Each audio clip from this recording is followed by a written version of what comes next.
pasado, Rebeca nos ayudó, muchísimas gracias. Estábamos que no podíamos caminar, no había forma de podernos mover. Pero ya gracias al Señor estamos bastante bien, y hoy me estrené porque se me vació una goma y tuve que... Y vamos a ver si se me mejoró la espalda o no.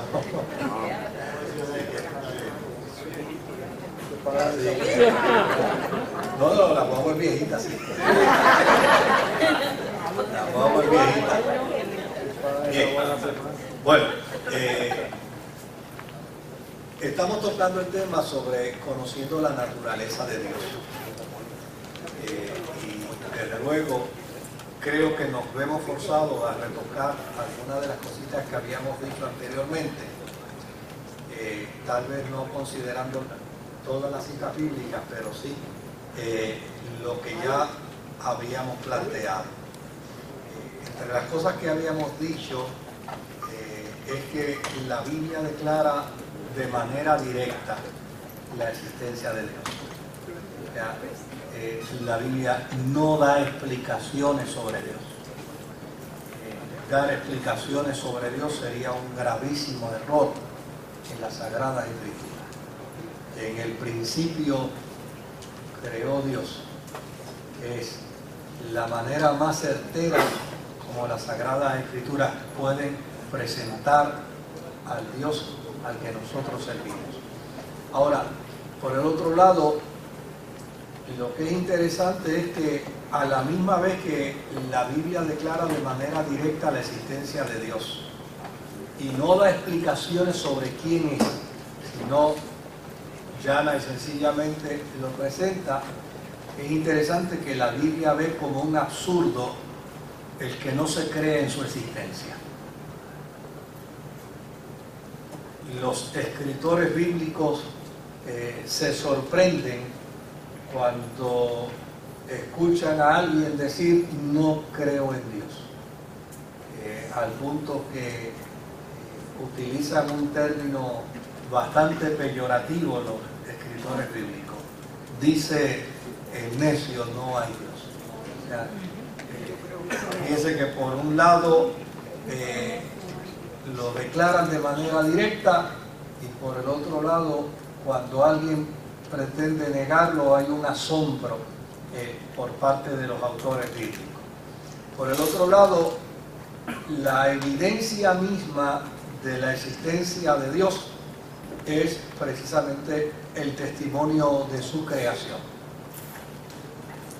Los cielos cuentan la gloria de Dios y el firmamento anuncia la obra de sus manos. Por el otro lado, es ese vínculo del ser humano con el Creador lo que le lleva en cierta medida a reconocerle y le lleva en cierta medida a identificarlo. Nosotros, pues, por lo general, hicimos una confesión de fe y tomamos dentro del marco de una confesión de fe unas determinaciones de vida cristiana, pero con toda probabilidad la inmensa mayoría de nosotros, antes de venir a la experiencia de fe evangélica, éramos de alguna manera creyentes de la existencia de Dios. O sea, ¿por qué? Porque en alguna medida nuestra naturaleza está inclinada precisamente a reconocer la necesidad de identificar a un ser supremo. Por el otro lado, antes de que llegara el cristianismo a Puerto Rico, nuestros indígenas ya dentro de lo que ellos entendían y conocían, no tenían un sagrado libro, no tenían una documentación teológica, pero dentro de lo que ellos podían comprender y entender, ellos manifestaban unas creencias que hacían entender que había un ser superior. Por el otro lado,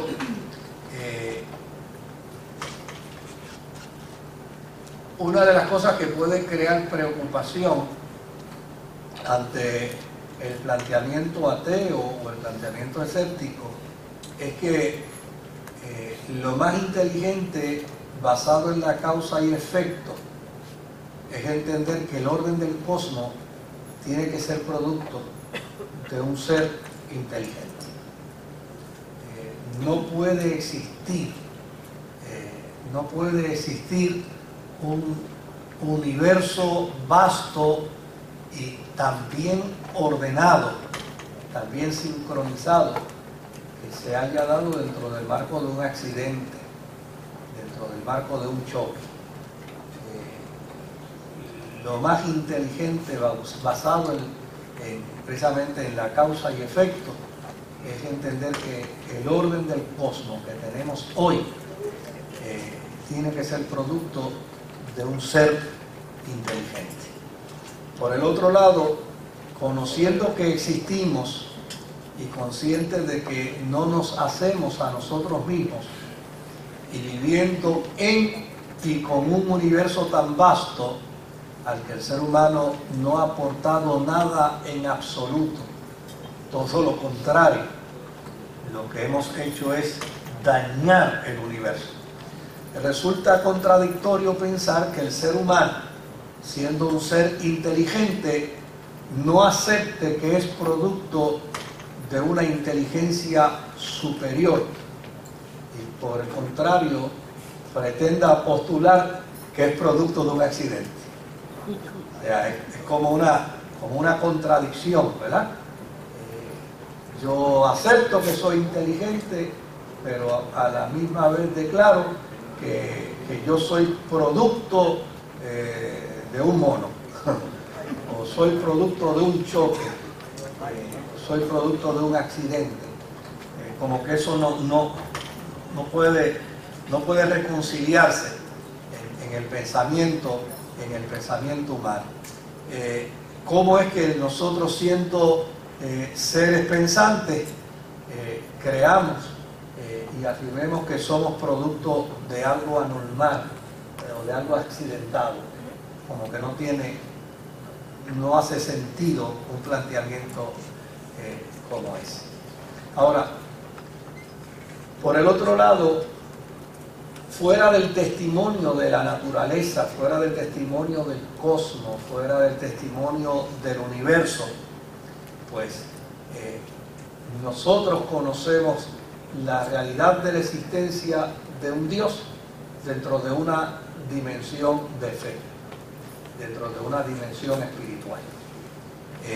Y la fe judeocristiana afirma que no estamos condenados solo a tener nociones de Dios, sino que mediante el razonamiento y la creación podemos conocerle, porque Dios decidió a sí mismo darse a conocer a la raza humana.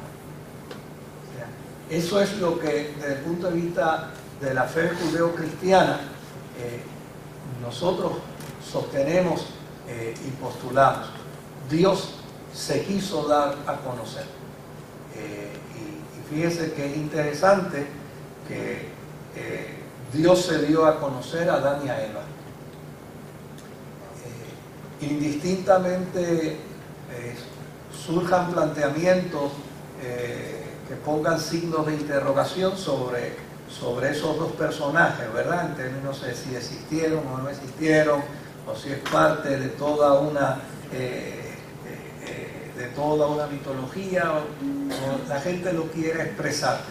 Lo que es interesante es que dentro de la información que las Sagradas Escrituras nos presentan, Adán y Eva vienen a ser los representantes del inicio de la raza humana, y dentro de esos representantes del inicio de la formación de la raza humana aparece un Dios interactuando con ellos.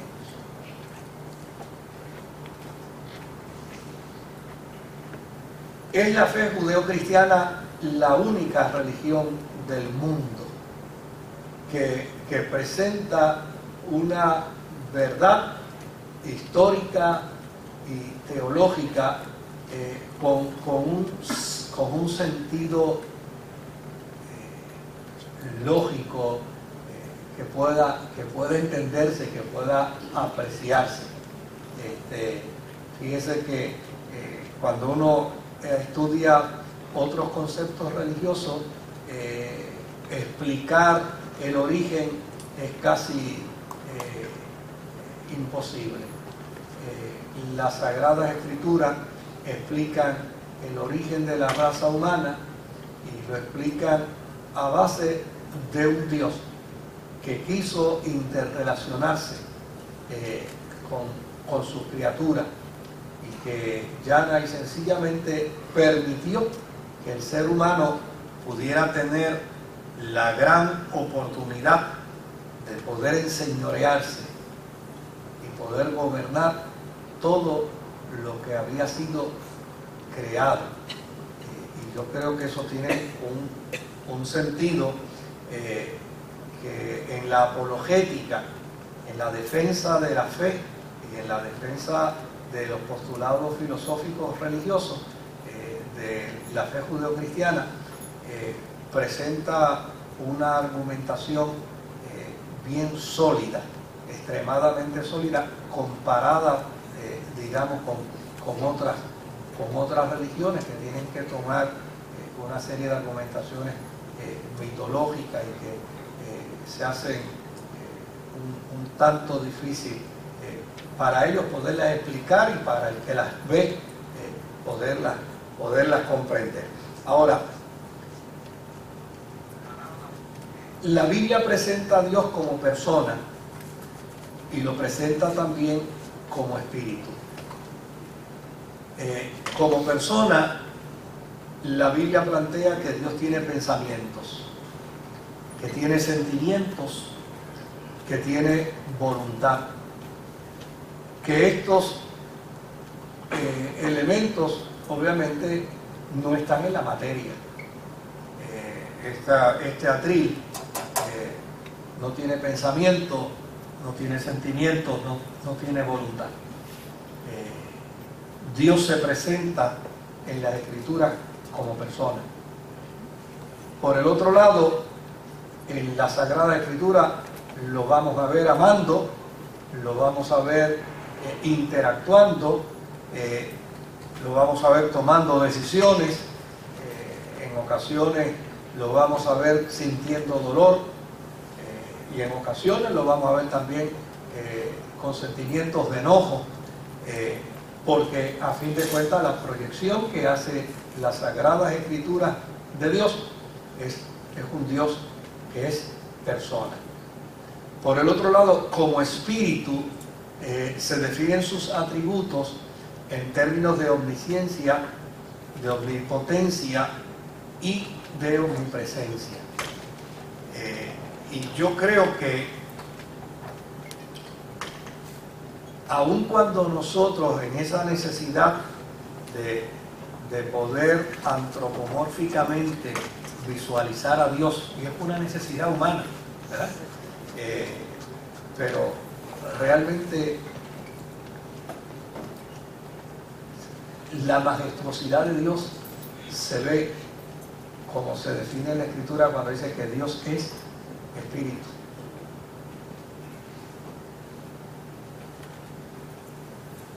Un Dios que se puede manifestar, se puede revelar, pero que no está condicionado a tiempo ni a espacio, sino que cuando se habla de su conocimiento es omnisciente. Cuando se habla de su poder es omnipotente. Y cuando se habla de su presencia es omnipresente. Está en todo lugar. No puede ser representado en figuras o imágenes según la postura judeo-cristiana, por una simple y sencilla razón, porque sus cualidades como omnipresente, como omnipotente y como omnisciente no se puede contener o resumir en una figura, no hay forma, no hay manera de que se pueda poner y reducir de esa forma. Y es interesante porque en el pensamiento humano es todo lo contrario. En el pensamiento humano, mientras más se proyecta la figura, por ejemplo, en el periodo del fascismo, ¿verdad? Que aparecía la figura de los personajes fascistas hasta en la sopa, porque era parte del proceso de que si los poníamos en los cuadros, si los poníamos en imágenes, si todas las escuelas y todas las avenidas y todas las calles se llamaban igual, pues entonces eso hacía vincular a la gente con ese individuo, con ese personaje. En la fe judeocristiana, la fe dijo a nosotros no nos interesa bajo ninguna circunstancia. Preferimos mejor que el ser humano entienda el concepto de nuestro Dios como ovni, como un concepto donde Él está en todo lugar. Por el otro lado,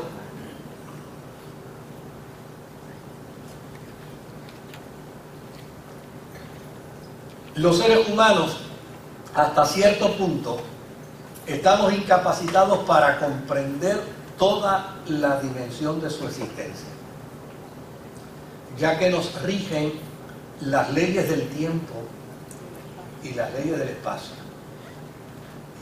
Y desde luego, yo me he topado con cantidad de creyentes que en un momento dado me dicen, pastor, he tenido mis espacios de dudas. Yo hablé en la última ocasión de una entrevista que le hicieron al doctor Billy Graham, y el periodista, uno de los periodistas, le preguntó: ¿alguna vez usted ha dudado de lo que usted proclama y predica? Y con una sencillez asombrosa, él dijo: sí, en ocasiones he dudado, porque soy un ser finito, porque estoy sujeto a tiempo y a espacio, y se me hace difícil poder medir toda la grandeza del Dios que predico. Y yo creo que eso es parte de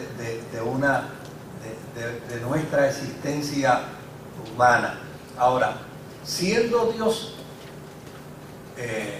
un ser espiritual, es muy posible que nos encontremos con ciertas contradicciones de su existencia, porque a fin de cuentas toda esa dimensión de Dios, para nosotros poderla conocer, está planteada en un lenguaje humano, y el lenguaje humano pues está enmarcado dentro del tiempo y dentro del espacio. No hay forma de que nosotros podamos discurrir en un lenguaje totalmente perfecto y con una extensión absoluta. Nuestra mente no nos puede permitir tal privilegio. Ahora, la fe tiene constantemente la tarea de sostener sus creencias sobre Dios, no solamente con los ateos y no solamente con los escépticos, sino que también tiene que en ocasiones sostener su creencia frente a alguna gente que pueden alegar creer, pero creen de forma tan diferente que lo que hacen es que distorsionan al Dios que nos presenta las Sagradas Escrituras, como por ejemplo el panteísmo. En el panteísmo se postula que Dios es el todo y todo es Dios. Por lo tanto, es imposible que se llame a sí mismo yo y que le llamemos tú.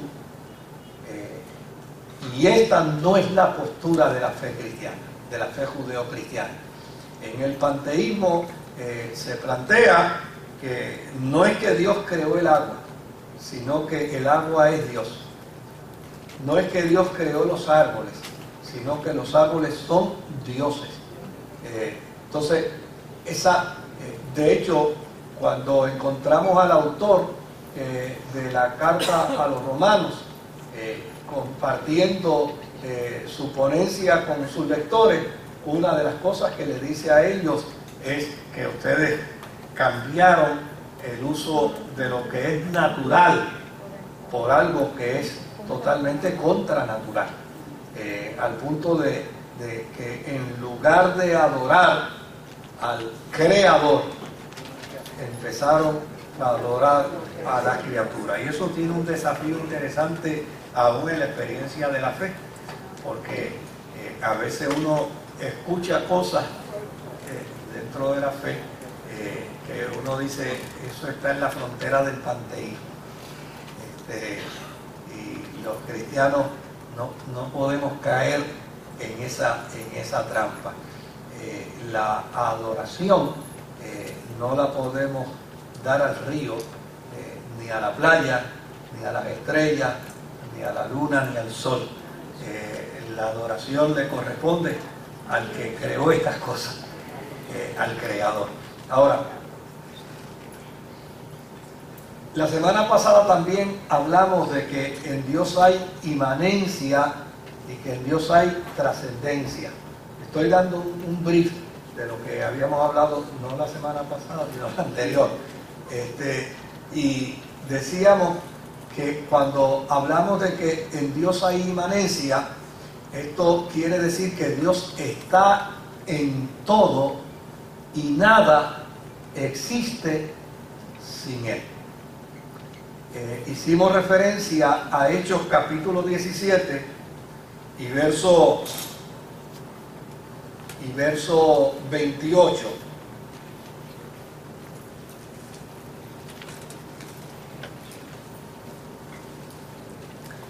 Dice, porque en Él vivimos y nos movemos y somos, como algunos de vuestros propios poetas también han dicho, porque linaje suyo somos. O sea, ese concepto de la inmanencia en Dios, donde si afirmamos que Dios es omnipresente, pues entonces no podemos caer en la trampa de postular que Dios no está en todo lugar.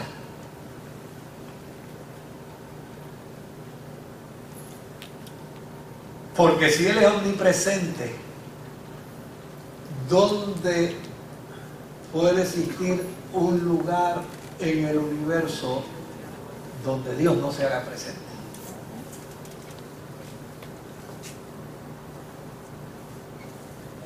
Cuando afirmamos su inmanencia, pues desde luego no podemos pensar, como en ocasiones algunos filósofos religiosos han planteado, que Jesucristo es el Dios del planeta Tierra, pero como hay planetas y satélites y estrellas incontables, cada ser humano que siga el modelo de Cristo tendrá el derecho de convertirse en un Dios de un planeta. Y eso ha llegado a postularse en algunas esferas religiosas.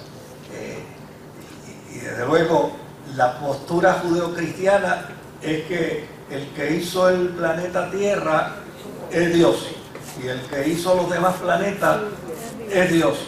Y si hay vida en algún otro planeta fuera del planeta Tierra y en ese planeta hay un Dios, el Dios que hay allá es el Dios nuestro. O sea, no hay no hay un Dios para cada planeta, hay un solo Dios. Por el otro lado, cuando hablamos de el concepto de trascendencia, lo que se quiere decir con él es que Dios no se cansa ni se agota en su creación, pues siendo infinito, su existencia va más allá de la realidad material que conocemos o la que desconocemos. ¿Qué postulamos con ello? Que la creación, contrario a lo que alguna gente ha pensado, que Dios creó el universo y después que lo creó la raza humana y dijo, ahí los dejo, resuélvanse como mejor ustedes puedan, ¿verdad? Pues el concepto de la trascendencia de Dios lo que hace entender es que Dios sigue interactuando en toda la creación del universo y que todo lo que está, y aquí obviamente yo tengo que reconocer que como el campo mío no es la astronomía, pues yo me quedo prácticamente cortísimo en ese tipo de planteamiento. Pero alguien que pueda dominar muy bien el campo, que pueda hablar del movimiento de rotación de los satélites, de las estrellas, del cosmos, del universo, y pueda hablar de toda esa interacción y de cómo todo eso se mueve, interactúa y ninguno choca y ninguno desvirtúa al otro, ahí está Dios, constantemente interactuando.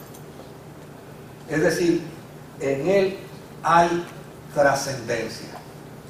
Pero ni la inmanencia ni la trascendencia niega su persona y la realidad de él ser un ser que interactúa con el hombre, con el ser humano. En Juan capítulo 17 y versículo 3, Juan capítulo 17 y versículo 3 dice: y esta es la vida eterna, que te conozcan a ti, el único Dios verdadero. A mí me encanta ese planteamiento de Jesús, el único Dios. Podemos encontrar en la Sagrada Escritura algunas expresiones donde dice que Dios en la multitud de los dioses se sienta a señorear, pero estas son expresiones poéticas, estas no son verdades fundamentales de la fe. O sea, la Biblia no reconoce la existencia de ningún otro Dios, ni más chiquito ni más intermedio. Para la fe judeocristiana hay un solo Dios. Y en esta oración de Jesús, a mí me encanta esa expresión, porque dice: y esta es la vida eterna, como si estuviera diciendo: y esta es la verdadera relación que se da en trascendencia contigo, cuando el ser humano te puede conocer a ti, el Dios de la inmanencia, el Dios de la trascendencia, te puede conocer a ti como el Dios personal, como el Dios que se hace conocer, como el Dios que se hace entender, el único Dios verdadero. Y desde luego a Jesucristo, a quien has enviado.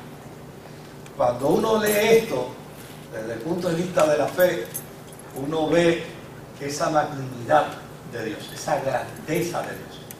Uno se sobrecoge de emoción. No sé si a usted le pasa, pero yo leo esto y me sobrecojo de emoción.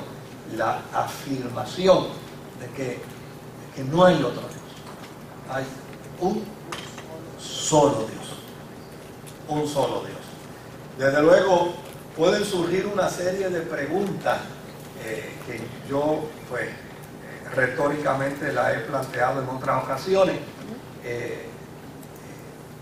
donde la gente me dice, bueno, pero si hay un solo Dios, entonces quiere decir que todas las religiones tienen al mismo Dios.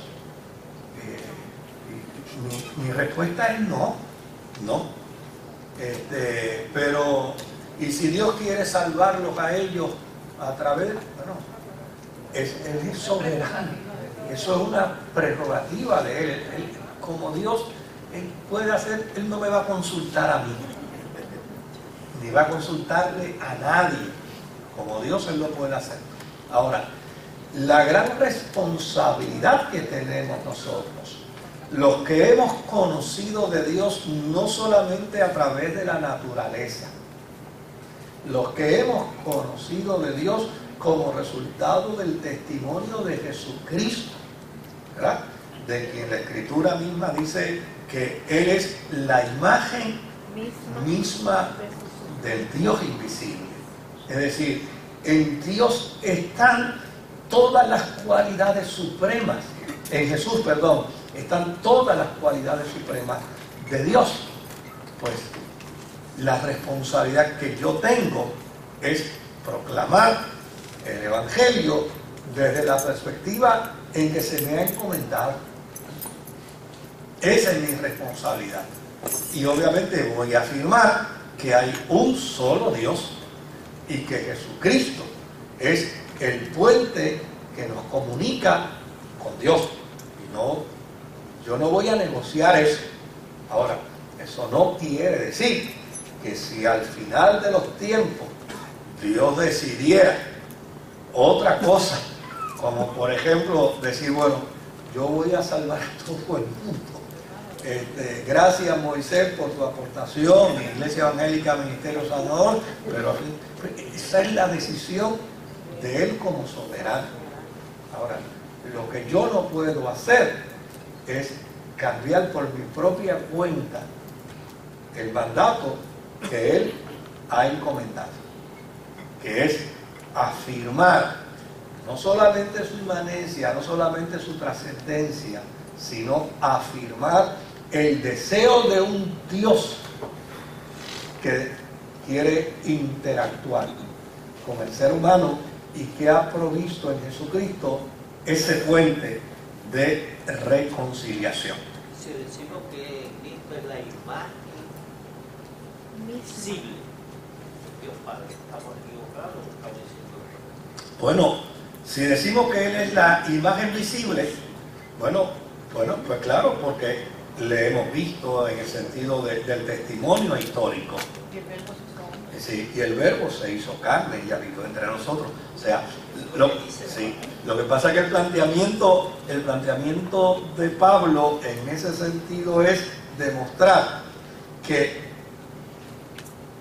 de la única forma que alguien puede testificar que ha visto a Dios es a través de Jesucristo. O sea, porque para el apóstol San Pablo, Jesucristo es el único medio de salvación. Y yo, ¿verdad? Pues a veces he conversado con alguna gente y me dicen, fíjate, yo pensaba que tú tenías una mente más abierta. Sí, me lo han dicho. Fíjate, yo pensaba que tú tenías una mente más abierta, no sé. No, ahí yo soy más cerrado que un tubo de radio. No, porque, o sea, bíblicamente no me dieron la facultad. No me dieron la facultad. Y yo no voy a tomar unos atributos que no me competen. Hasta donde yo puedo llegar es decir, mira, Dios es soberano. Como una vez que alguien me vio en un culto funeral y parece que sabía algo del difunto que yo no sabía.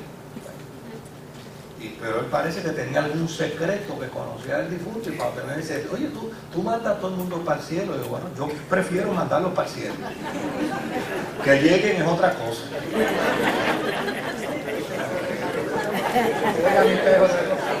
Si niegan es otra cosa, pero imagínate que yo no lo mande para el cielo y después me lo encuentre allí. Tenga oye, tú toda la vida te pasaste diciendo allá que yo no estaba aquí, mire, yo estoy aquí. Eso es otra cosa, o sea, yo no puedo negar, que de hecho es lo que quisiera tocar hoy, yo no puedo negar esos atributos en Dios, de su gracia, de su misericordia, de su compasión, de su amor, donde a veces yo me siento preocupado por alguna gente porque a ellos les gustaría que Dios fuera como ellos. Si a ellos pudieran, Dios sería conforme a su imagen y semejanza. Y hay una gente que sí, que no le gusta que se hable del Dios de misericordia. Pero dicen, bueno, Él tiene misericordia, tú sabes, pero la misericordia de Dios tiene un límite. No me venga a decir que la misericordia de Dios tiene un límite, porque entonces no es Dios.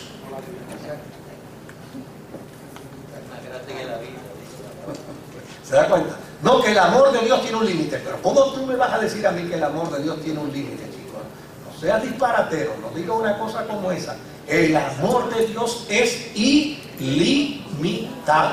Que yo por mi testadurez tenga que sufrir consecuencias por mis malas decisiones son otras cosas. Esos son otros 20 pesos. Pero yo no puedo negar el amor infinito de Dios por un mero capricho mío. Ni puedo negar la misericordia infinita de Dios por un mero capricho mío. Porque tal vez no me cae bien una persona y no quisiera otorgarle toda la misericordia infinita que Dios tiene. Y fíjese que no se niega la realidad de que como consecuencia de mis desatinos humanos yo tenga que sufrir y tenga que padecer y tenga que llorar y tenga que vivir experiencias de consecuencias dolorosas. Pero ahí no juega en lo absoluto el amor, ni la gracia, ni la misericordia de Dios. Ahí ya necesariamente son mis consecuencias. Donde juega la gracia, el amor y la misericordia de Dios es que si pido perdón, Él siempre me va a perdonar. Ahí es donde yo digo, o sea, no es que Dios tiene una capacidad de perdón, es que Él es la fuerza misma del perdón. No es que Dios tiene amor, es que Él es la fuerza misma del amor. Entonces, cuando la Biblia lo presenta omnisciente, omnipotente, omnipresente, y entonces muchas veces nosotros queremos reducir su cualidad. No. Y créame, yo tengo mis problemas porque fíjese lo que sucede muchas veces con alguna gente que están dentro de ese campo de religiosidad mediocre y endeble. Entonces dicen, no, eso tiene que ser que esté en pecado. Y como él está en pecado, pues entonces él quiere ver la misericordia. Porque hay gente que se ha enfermado con esta pretensión de ver a Dios como un viejo amargado, neurótico, con un canto de palo en la mano esperando que alguien cometa un error para caerle encima. Y entonces pues ese es el Dios de ellos. Ese es el Dios de ellos. Sí. ¿Cómo dice? ¿Conocerse? Sí. Pensamientos Sí. Que verdaderamente no son. Sí, esa es la gran verdad. Ahora, ¿cómo podemos mirar esa naturaleza de Dios dentro del marco de unidad, de Trinidad, de omnipresencia, de omnipotencia, de omnisciencia? ¿Cómo lo podemos plantear? Pues, desde luego, nosotros podemos afirmar que el universo da testimonio de un ser supremo. Y podemos afirmar que la naturaleza cuenta la gloria de Dios. Y podemos sostener, o sea, yo no me siento intimidado ante alguien que viene donde mí y me dice, no, mira, lo que pasa es que una vez un pescador salió a pescar y cuando se fue a pescar se encomendó a un Dios y ese día pescó. Entonces llegó a la casa diciéndole que ese Dios le ayudó a pescar. Y entonces a partir de ahí, cada vez que iba a pescar, pues se encomendaba a ese Dios. Y así fue como se desarrolló la cuestión de la creencia en un Dios. Pues esa pamplina yo la he escuchado un montón de veces y ya y sencillamente a mí me parece que el argumento de que, óyeme, si te consideras inteligente, ¿cómo puedes pensar que tú eres producto de un accidente? Amén de que en el día de hoy, al día de hoy, las hipótesis que se levantaron en la década del 50 y en la década del 60 ya se fueron a pique todas. Y por el contrario, hace unos años atrás la Iglesia Bautista de Río Grande me invitó a hablarle a un grupo de jóvenes que iban a entrar a la universidad y me pidieron que les hablara precisamente sobre cómo defender su fe ante los argumentos humanistas, y yo aparecí allí con 26 libros de autores que ellos mismos testifican que eran escépticos, que eran agnósticos, que eran ateos, y hoy en día creen en Dios. Y les dije, después que terminemos de conversar, la charla comenzó a las 8 de la noche y todavía era la 1 de la mañana. Y yo estaba detrás de ellos pidiéndole los libros porque no le iba a dejar ninguno. Mira, dame el libro. No, pues un momentito más, déjeme ojear esto. La cantidad de hombres y mujeres que salieron a probar que Dios no existía y terminaron creyendo. Hay un libro que es interesantísimo, que para mí es una joya, que dice, y la Biblia tenía la razón. Todavía se puede conseguir ese libro y es una joya, donde el autor, que obviamente vivía en una postura agnóstica, termina no solamente creyendo, sino probando con las escrituras toda una gama de planteamientos interesantes. Lo que pasa es que muchas veces el desconocimiento de una información no nos permite defender asertivamente nuestra fe.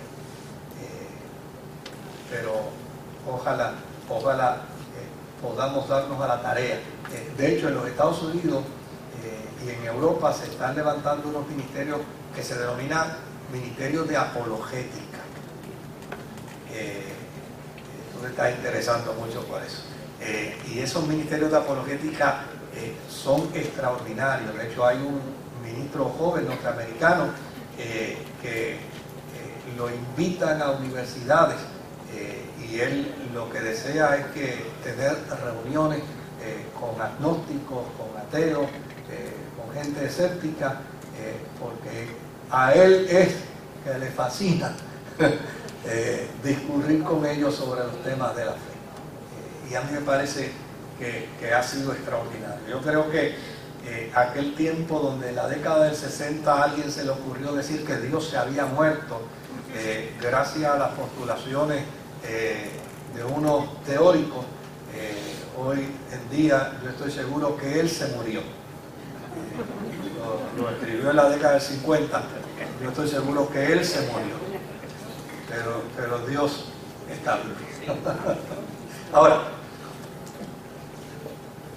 las escrituras se convierten entonces, obviamente, en nuestra fuente de información que nutre nuestra fe con respecto a la naturaleza de Dios. ¿Qué es lo que plantea las Sagradas Escrituras con respecto a Dios? Pues plantea que Dios está en todas partes. Salmo 139. Salmo 139. Yo voy a citar algunos, ¿verdad? Podemos leer algunos y otros los escribe porque son muchos. Yo tengo más de 100 textos bíblicos aquí, que es imposible leerlos uno a uno. Pero, ¿qué plantea la Escritura? Que Dios está en todas partes. Salmo 139, verso 1 al 12, Hechos capítulo 17 y verso 28. Sigue dando al verso 2. Sigue pasando.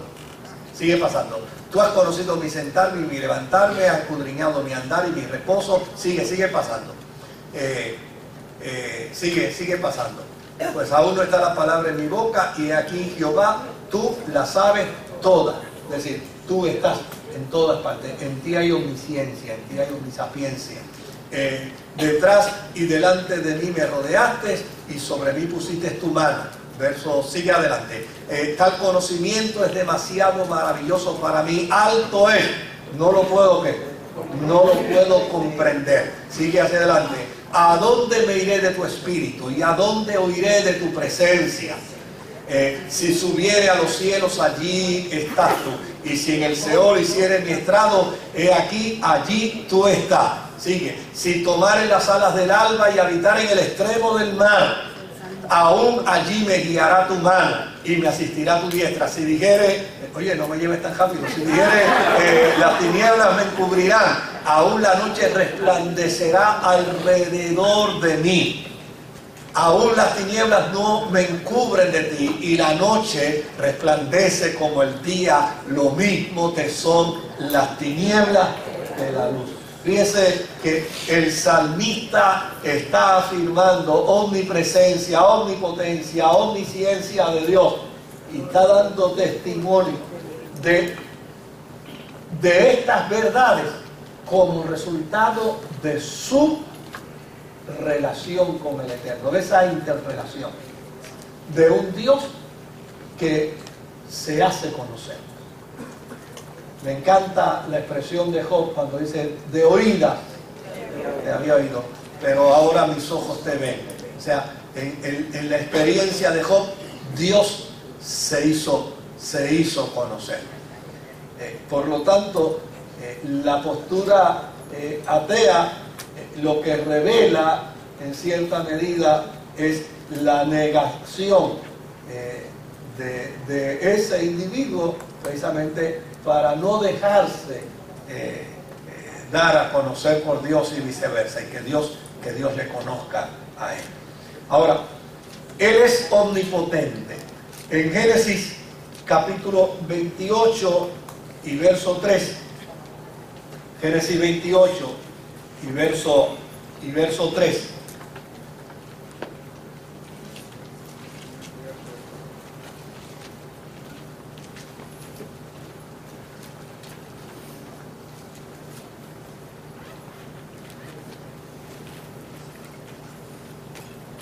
No lo voy a leer todo, así que no. 28:3 dice la Escritura: Todopoderoso te bendiga, te haga fecundo y haga que salgan de ti numerosas naciones. Fíjese que el reconocimiento del ser humano con respecto a su relación con Dios es precisamente entenderlo como un Dios omnipotente. En Génesis capítulo 35 y verso 11, en Éxodo capítulo 6 y verso 3, y en Job capítulo 6 y verso 14. Pero no solamente se revela la omnipotencia de Dios en términos del testimonio del hombre, sino que Él tiene la capacidad de hacer cuanto quiere hacer. Es decir, para Dios no hay nada imposible.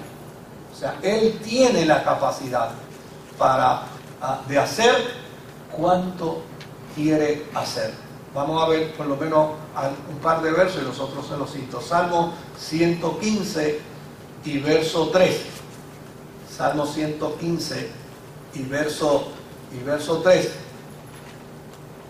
Dice, nuestro Dios está en los cielos y puede hacer lo que le parezca.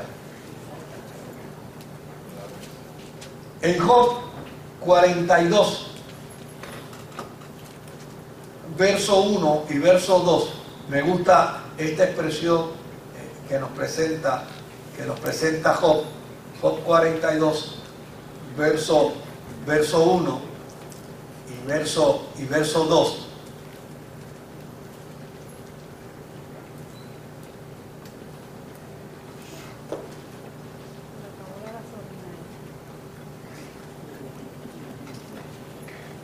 Que a veces tu sistema está cargado, ¿no? Sobrecargado, y por eso es que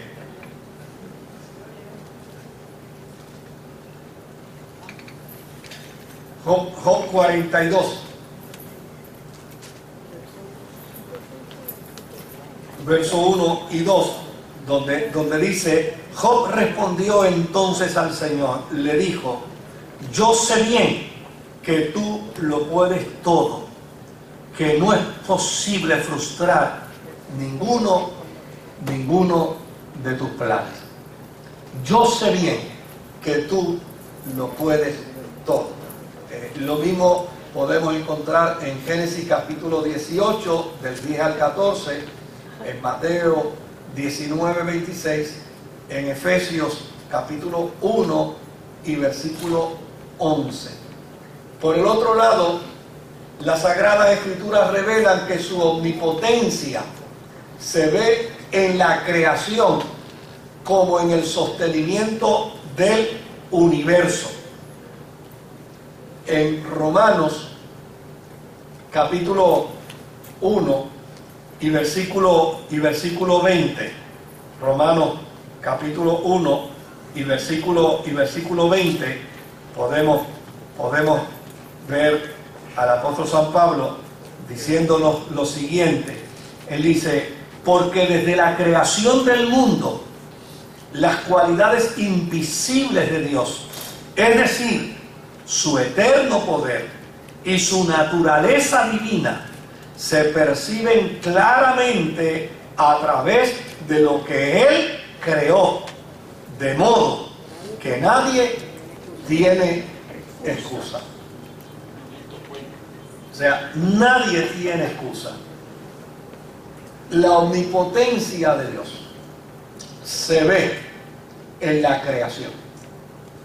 Lo mismo nos plantea el apóstol Pedro en segunda de Pedro, capítulo 3, versículo 5 al versículo 7.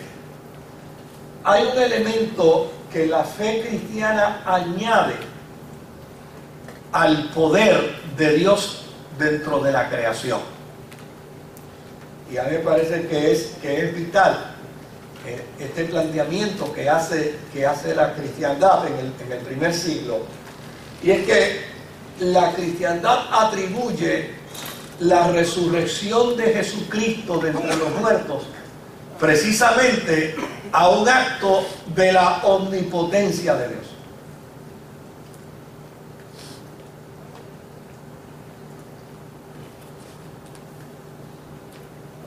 Y esto lo que demarca es que para los cristianos del primer siglo no hay espacio para duda de la resurrección de Jesús. Es interesante.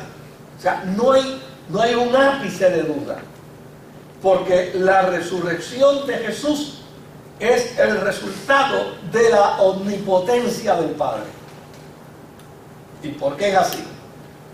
porque obviamente para el pueblo judío no había espacio de duda en lo absoluto para sostener que todo el universo había sido creado por la omnipotencia de ¿quién? De Dios. Entonces, para la iglesia primitiva, pues el mismo argumento que usaba Israel es el mismo argumento que ellos ahora postulan para decir: ¿qué creen ustedes con respecto a la creación? La creación es para nosotros el resultado de la omnipotencia de Dios. Pues nosotros obtenemos lo mismo con respecto a la resurrección de Jesucristo. La resurrección de Jesucristo es como resultado del mismo poder que creó el universo. Mire qué dato interesante, que cuando lo miramos,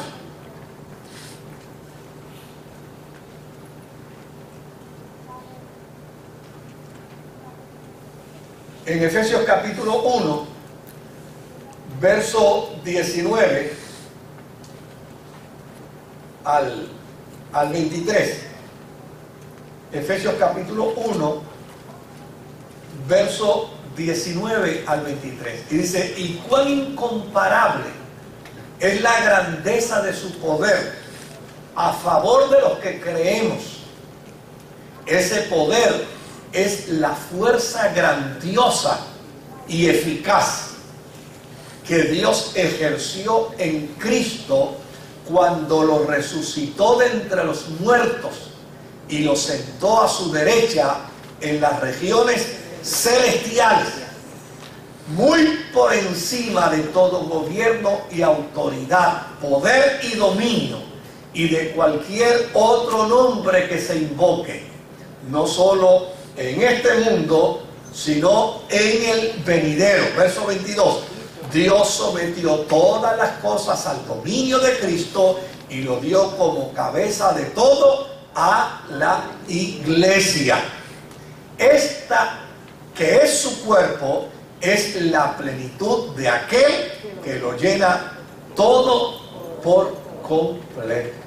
Es decir, para el apóstol San Pablo, la existencia de la iglesia y de los creyentes es el resultado de la omnipotencia de Dios.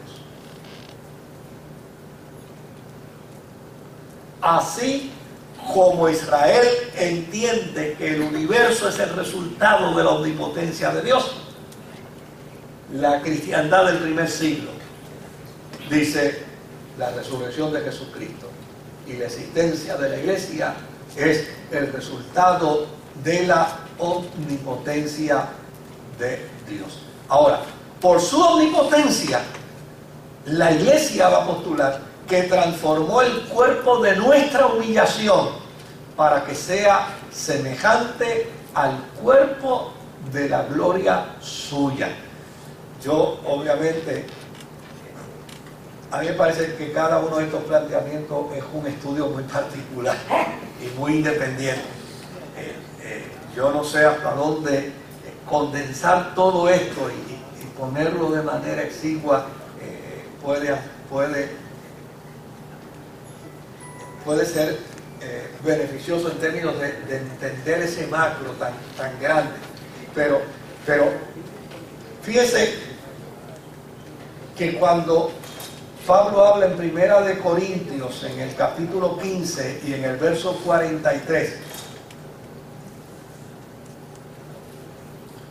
Primera de Corintios, capítulo 15 y verso 43, dice: lo que se siembra en oprobio resucita en gloria, lo que se siembra en debilidad resucita en poder.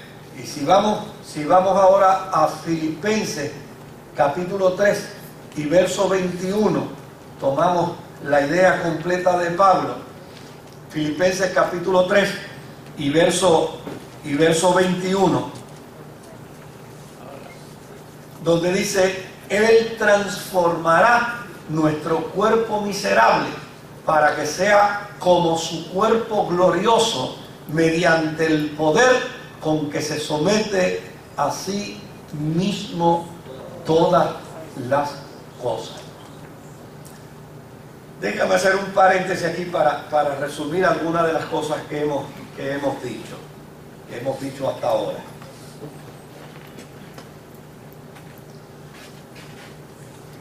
Hemos dicho que la Biblia declara de manera directa la existencia de Dios. O sea, no hay explicación, porque no hubo nadie antes que Él para que pudiera presentarlo ni explicarlo. Él es el Alfa y es la Omega.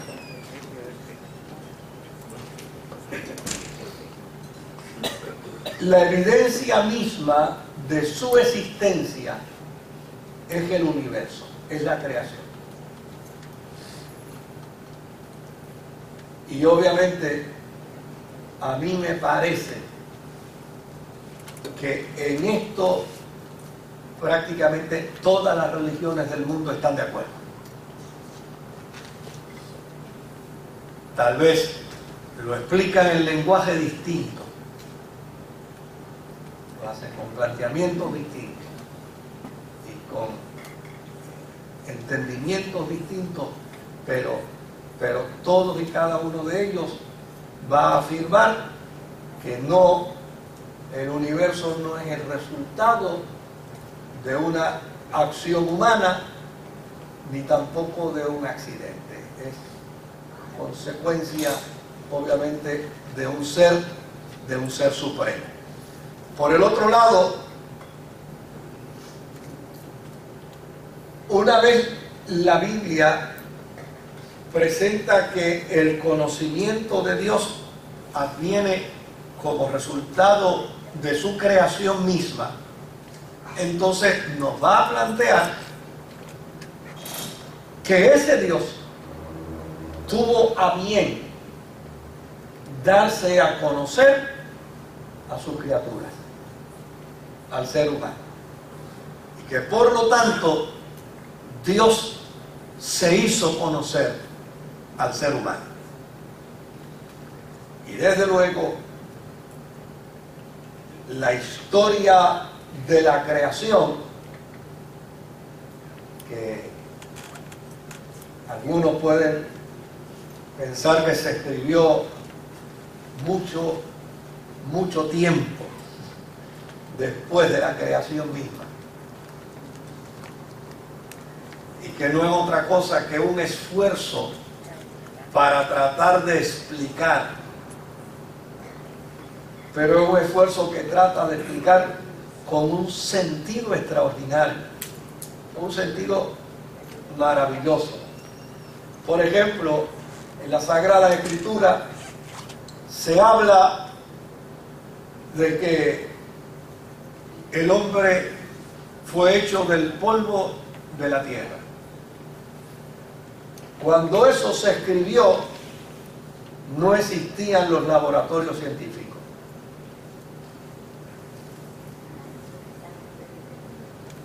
El descubrimiento de que los componentes de la piel son los mismos que los que está en la tierra, eso es moderno en comparación con el testimonio que da el autor bíblico cuando dice que hizo al hombre del polvo de la tierra. Por el otro lado, no había telescopio ni había observatorios en aquel tiempo que le permitieran al autor bíblico decir que las estrellas eran incontables, ni que la tierra era redonda. Sin embargo, bajo una inspiración, ellos pudieron comunicar cosas que posteriormente la ciencia ha venido a comprobar. Por el otro lado, es importante que ese Dios que se ha hecho conocer al ser humano ha dejado en la experiencia del ser humano el testimonio de su realidad y de su existencia en la persona de Jesucristo. Y que a la misma vez que se hace persona y se evidencia persona, a la misma vez se hace inmanente y se hace trascendente. Hemos dicho, por el otro lado, que fuera de ese testimonio lo que queda para hablar sobre la naturaleza de Dios es la Escritura, la Sagrada Escritura, que son el testimonio de su existencia, de su realidad existencial. Y obviamente, tal vez el gran problema que puede tener el ateo, el agnóstico, es que puede vivir con una cantidad de reparos con respecto a las Sagradas Escrituras para creer. Y se convierte entonces el dilema de su ateísmo, obviamente se convierte en una gran complicación de vida, porque a fin de cuentas se ha negado a conocer a Dios a través de la creación, para que como resultado de ello pueda descubrir que ese Dios que se ve a través de la creación tiene interés de darse a conocer al ser humano a través de ¿qué? De las Sagradas Escrituras. Por eso yo personalmente creo que no hay método para transformar la vida de un ateo a una experiencia de fe, a no ser que él mismo pueda decir: quiero conocerte, quiero entrar en esa dinámica y en esa experiencia. Yo creo que yo les hablé a ustedes de... yo tuve la oportunidad de estar en Rusia y aproveché cuando estaba en Moscú para saludar a un pastor latinoamericano, y él llegó al lugar donde yo estaba y nos fuimos a compartir un rato, pero él llegó con su intérprete y desde luego su intérprete hablaba un español perfecto y me dice: yo te quiero compartir mi testimonio, te quiero compartir mi experiencia. Cuando el pastor me fue a buscar a la universidad, porque andaba buscando a alguien que le pudiera traducir en español, del español al ruso, vino a hablar conmigo, y cuando pues yo pensaba que él era un empresario, que él venía a establecer algún tipo de negocio, y estaba buscando un intérprete, pero cuando de momento me dice que él viene a predicar el Evangelio, yo le pregunté qué era eso. ¿Pero qué es eso? ¿Qué es lo que usted me está hablando? Entonces, pues me habló que venía a hablar de Dios, y le dije: pero es que yo no creo en Dios. Sí, le dice: es que yo no creo en Dios. Está muy bien, pues si usted no cree en Dios, pero usted pudiera ser mi intérprete. Dice: bueno, yo puedo ser su intérprete, pero ¿cómo usted quiere que yo le interprete si yo no creo lo que usted va a decir? Le dice: yo lo único que quiero es conocerle su integridad como intérprete. Si usted me garantiza que usted va a ser íntegro como intérprete, y usted dice: no, yo no tengo ningún problema, usted me paga, hacemos un contrato, y usted me paga y usted diga lo que usted quiera, yo voy a decir lo que usted dice en ruso, pero yo no lo creo. Le dice: no, yo no le estoy pidiendo a usted que lo crea, yo lo que estoy pidiendo es que usted lo diga. Y así, obviamente, él contrata a este hombre y va a la primera conferencia y va a la segunda conferencia, y obviamente este pastor, que fue misionero por muchos años, pues Él da sus conferencias, pero después invita a la gente a que quiera aceptar a Jesucristo como Señor y Salvador. Dice que ya en la tercera o en la cuarta conferencia hay unos jóvenes que deciden recibir a Jesucristo como Salvador. Él los cuenta, cuando los cuenta, dice hay 6, y él dice no, son 5, dice no, son 6, dice no, son 5. Me dice, bueno, porque de lo que se trata es de integridad, y él me está diciendo que son 6, yo le estoy diciendo que son 5. Me dice, pero es que no te das cuenta que yo también quiero creer. ¿Ves? El intérprete. O sea,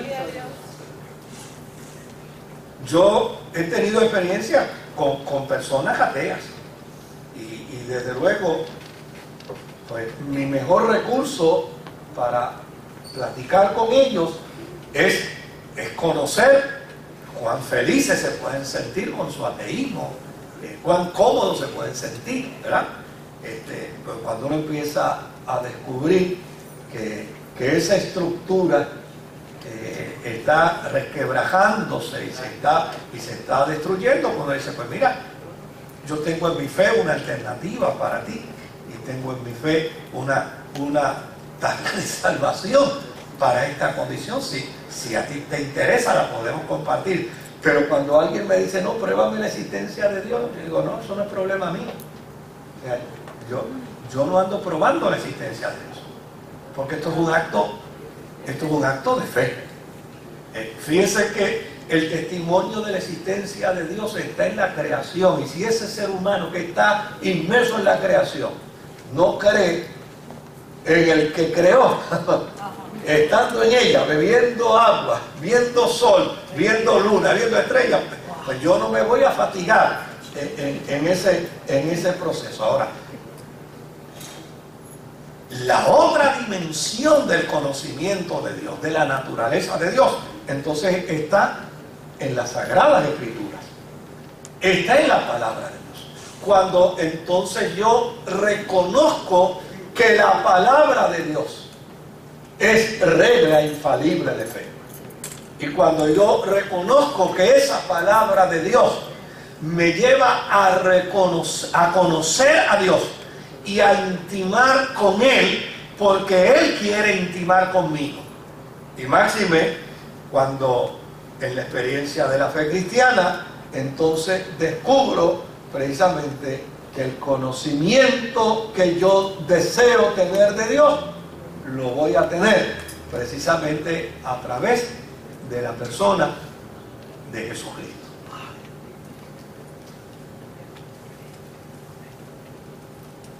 Alguien podrá decir, es más fácil afirmar la fe entre cristianos que lograr convencer a un ateo para la fe. Bueno, hasta que el ateo no reconozca precisamente que él no es producto de un accidente, porque si es un ser pensante, si es un ser inteligente, no puede ser producto de un accidente, ¿verdad?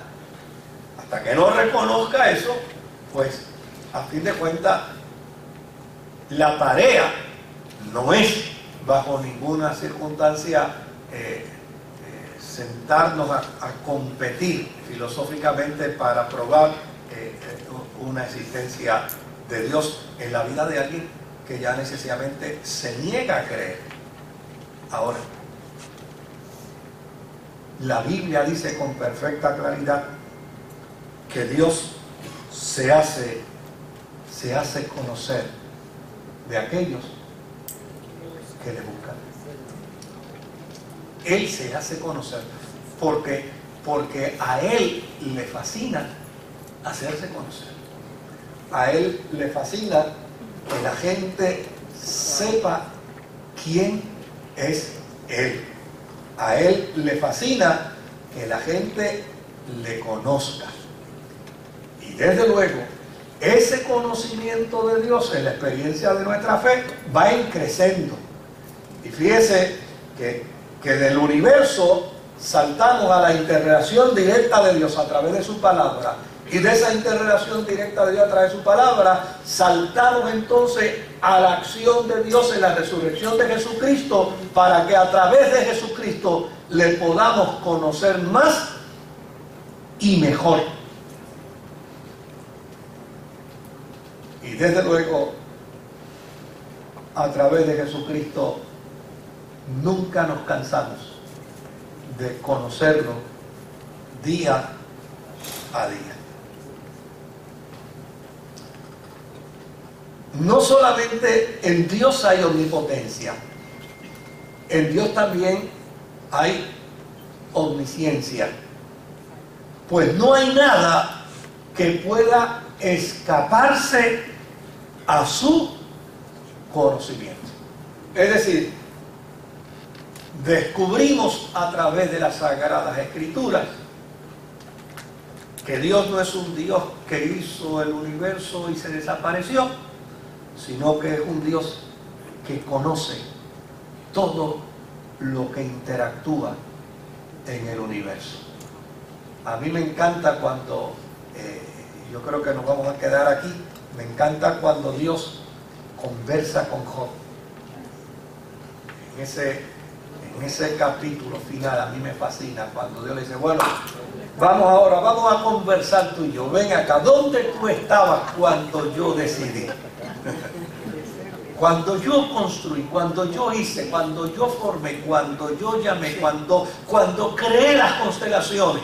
Y a mí me parece ver a Job reduciéndose, es que se había enfogonado y estaba con coraje y ensoberbecido. Y Dios empieza a decirle, ven acá, dame una explicación tú, ¿cómo tú entiendes todas estas cosas? Y finalmente Job no tiene otra alternativa que decirle a él, de oídas te había oído, pero ahora mis ojos te ven. Y a mí me parece que esa fue la respuesta más fantástica de Job, porque lo que está diciendo Job es, qué cosa extraordinaria, que siendo tú el creador del universo, me das el privilegio de conocerte a ti.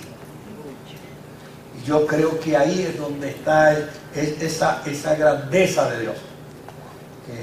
Que yo pueda decir, entre millones de cosas creadas por Él, yo pueda decir, Él me conoce y yo le conozco. Yo creo que eso es lo majestuoso de la fe. ¿Alguna pregunta? ¿Algún comentario?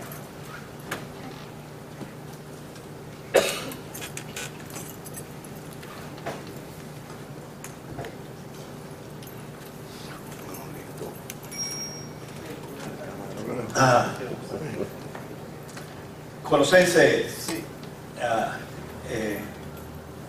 el capítulo 2, versos del 20. Así, cuando hablábamos ahorita de la gente que quiere reducir a Dios en términos de su amor, de su gracia, de su misericordia, y quieren dar explicaciones sobre Dios. Mire, yo estaba hablando hoy, que de hecho vamos a orar por él, estaba hablando hoy con un pastor que su nietecita probablemente, todavía no es, pero probablemente sea diagnosticada con cáncer de 6 años. Y obviamente yo hablaba con él hoy y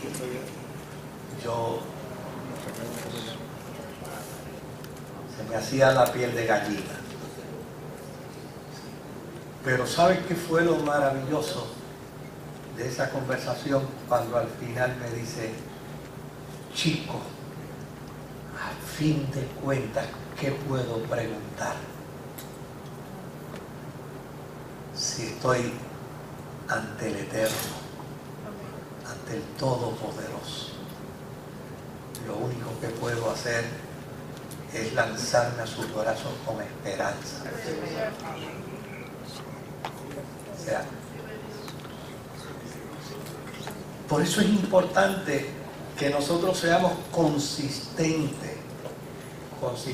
Yo no puedo hablar de un Dios omnipotente, omnipresente, omnisapiente.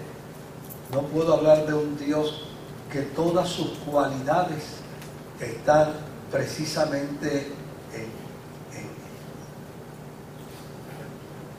es un elemento de eternidad. Y entonces pretender reducirlo para tratar de explicar las cosas,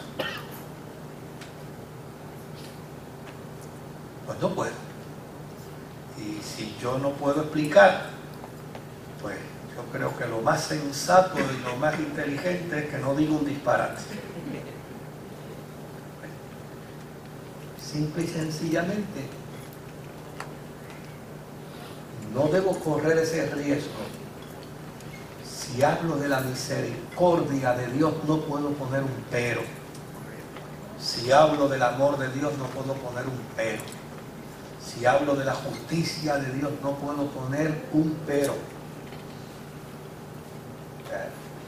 A veces yo veo ese malabarismo de alguna gente que les impacienta tanto leer Dios es amor. Y tienen inmediatamente que irse por allá un pasaje bíblico que dice es fuego consumidor. Entonces tienen que juntar los dos textos porque no caen en crisis emocional si no lo juntan. Porque para ellos no puede ser posible. Yo recuerdo una vez manejando una situación de una familia con misericordia, se me acercó una persona, me dice, no, lo que pasa es que tú quieres ser más misericordioso que Dios. Y yo le dije, mira, si Dios descubriera que yo soy más misericordioso de Él, yo te aseguro que Él estuviera feliz conmigo. Porque cuando a mí me dicen que mis hijas son más lindas que yo no me enfogono. Son más inteligentes que yo, me enfogono. No hay manera. Todo lo contrario, me siento más orgulloso. Lo que pasa es que nosotros queremos medir a Dios en nuestro tiempo y en nuestro espacio. Y por eso alguien dijo en una ocasión que la gran preocupación que tenía era que muchas veces los religiosos queríamos hacer a Dios conforme a nuestra imagen y semejanza. Y es al revés. Él nos hizo conforme a su imagen y semejanza. Nosotros no lo podemos hacer conforme a nuestra imagen y semejanza. Y desde luego, el planteamiento que nos comparten es: ustedes han muerto con Cristo y ya no están sujetos a los poderes que dominan este mundo. ¿Por qué pues viven como si todavía fueran del mundo, sometidos a reglas tales como no toques eso, no comas aquello, no lo toques en tus manos? Todas estas reglas tienen que ver con cosas que se acaban con el uso y solo son mandatos y enseñanzas de hombres. Es verdad que tales cosas pueden parecer sabias porque exigen cierta religiosidad y humildad y duro trato del cuerpo, pero son cosas que no honran a nadie, pues solo sirven para satisfacer los deseos puramente humanos. Por lo tanto, ya que ustedes han sido resucitados con Cristo, busquen las cosas del cielo, donde Cristo está sentado a la derecha de Dios, y piensen en las cosas del cielo, no en las de la tierra. Cuando veamos a Dios, vamos a verlo dentro de su naturaleza. De la naturaleza que nos presenta la Escritura. No tenemos otra fuente. El mundo tiene el universo. Nosotros trascendimos de ahí. Nosotros aceptamos que la Biblia es regla infalible de nuestra fe. Y ahora, el Dios que se nos revela a nosotros, no solo se nos revela a través de la naturaleza, se nos revela a través de ¿qué? De las Escrituras. Y se nos revela a través de Jesucristo. Pues ese es el gran desafío. Cuando la Biblia dice que Cristo es la imagen misma del Dios invisible, obviamente el amor que Dios tenía manifestado en el Antiguo Testamento es el amor que se revela en la persona de Jesucristo. No hay otro.